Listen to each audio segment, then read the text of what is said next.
pas encore été inauguré, que vous allez voir là-haut dans le dôme. Alors nous sommes fermés depuis le 29 octobre de l'année dernière, hein, donc le musée est complètement vide. On a préparé, comme vous le voyez ici, cette exposition temporaire sur De Gaulle et la première résistance, qui devait ouvrir le 28 novembre. Donc tout est prêt, il suffit simplement d'ajouter les quelques objets en vitrine, hein, qui sont bien sûr conservés dans les meilleures conditions. On ne les a pas mis en vitrine pour le moment. Et puis le musée, l'ensemble de la scénographie, tout est complètement vide. Le seul travail que l'on fait, c'est celui de la maintenance sur le bâtiment, avec les équipes techniques. Cette période inhabituelle pour nous de fermeture qui s'éternise un peu trop à notre goût, nous permet malgré tout, nous, en tant que service technique, de réaliser des travaux que nous ne pouvons pas faire en période d'ouverture. Pour rappel, nous sommes ouverts 350 jours par an, donc des travaux nécessitent parfois beaucoup de temps, notamment le remplacement donc, des portes des ascenseurs et de leur mécanisme d'ouverture qui nécessitent à peu près 2 semaines de travaux par ascenseur. Pour rappel, les ascenseurs sont le seul moyen d'accès au dôme, donc il ne nous était pas possible de le faire en période d'ouverture.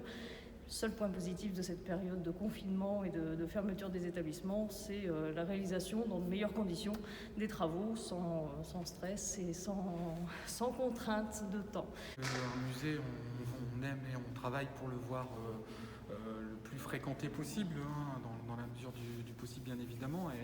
Et donc c'est une situation à la fois inédite. Moi ça a été aussi une prise de fonction un peu particulière puisque je ne suis arrivé qu'au 1er septembre 2020 et donc j'ai connu juste quelques semaines de fonctionnement et depuis le musée est fermé.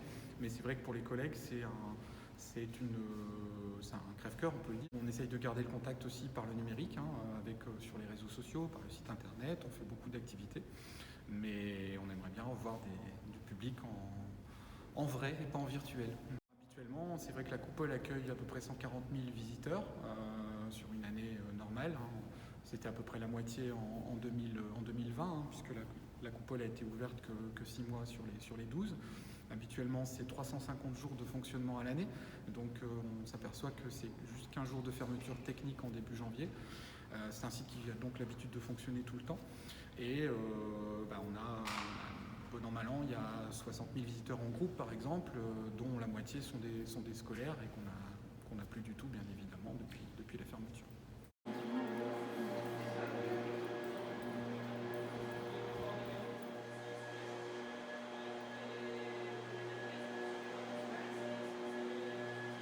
C'est amusant de voir avec l'absence de visiteurs, c'est qu'on a aussi d'autres visiteurs qui viennent qu'on n'avait pas l'habitude de voir régulièrement. C'est qu'on a des animaux, on a notamment des chevreuils qui viennent. On a 3 chevreuils, un couple et peut-être un petit, je pense. Donc ils sont là au pied de la coupole. Donc ça fait un contraste assez étonnant